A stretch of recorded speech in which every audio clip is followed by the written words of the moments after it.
हिंदू शास्त्र के मुताबिक एक बार भगवान विष्णु काफ़ी लंबे समय से शेषनाग की शैया पर विश्राम कर रहे थे। उधर से गुजरते हुए नारद जी ने उन्हें जगा दिया। इसके बाद नारद जी ने उन्हें प्रणाम करके कहा कि प्रभु, आप काफ़ी लंबे समय से विश्राम कर रहे हैं। इससे लोगों के बीच में आपका उदाहरण आलस्य के लिए दिया जाने लगा है। यह बात ठीक नहीं है।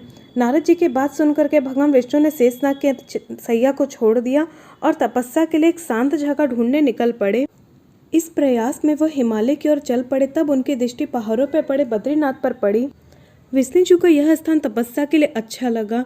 वे वहां पहुंचे तो उन्होंने देखा कि एक कुटिया में भगवान शिव और माता पार्वती विराजमान थे। ऐसे में नारायण ने खुद को एक छोटे बच्चे के रूप में बदल लिया और घर के सामने बैठ गए। उस वक्त शिव पार्वती जी कहीं बाहर टहलने के लिए गए हुए थे। जब वे वापस लौटे तो पार्वती जी ने देखा कि बच्चा जोर जोर से रो रहा है। बच्चे को रोता हुआ देख करके पार्वती जी उस बच्चे को उठाना चाहती थी, लेकिन शिव जी ने रोकते हुए कहा कि इस बच्चे को मत छूना। पार्वती जी ने कहा कि कितने क्रूर हैं आप, कैसे नासमझी भरी बातें कह रहे हैं। शिव जी बोले, यह कोई बच्चा नहीं है, ये खुद हमारे दरवाजे के बाहर कैसे आ गया।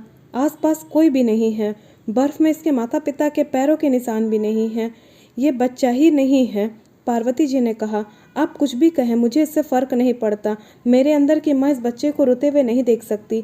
यह करके कि पार्वती जी उस बच्चे को अपने घर ले गई। बच्चा पार्वती जी की गोद में आराम से था और शिव जी की तरफ देख करके बहुत खुश हो रहा था। शिव जी इसका नतीजा जानते थे, लेकिन कर भी क्या सकते थे। उन्होंने कहा, ठीक है, चलो देखते हैं इसका क्या परिणाम होता है। पार्वती जी ने बच्चे को खिला पिला करके चुप किया और वहीं अपने घर पर छोड़ करके खुद शिव जी के साथ गर्म कुंड के पानी में स्नान करने के लिए चली गई। लौट कर आए तो देखा कि घर अंदर से बंद है। पार्वती जी हैरान थी, आखिर दरवाज़ा किसने बंद किया।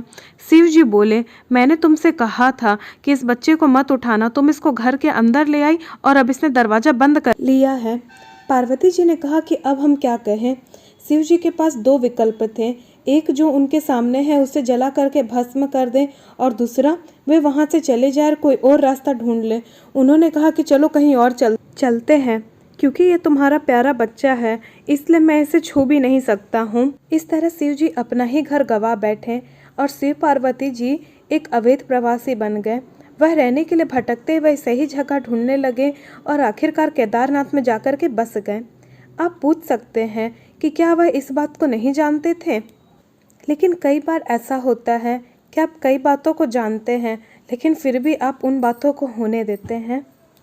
आपको यह बात और बताते चले कि बद्रीनाथ जी का मंदिर जब 6 महीना के लिए बंद रहता है, तब भी मंदिर के अंदर 6 माह तक अखंड दिया जलते रहता है।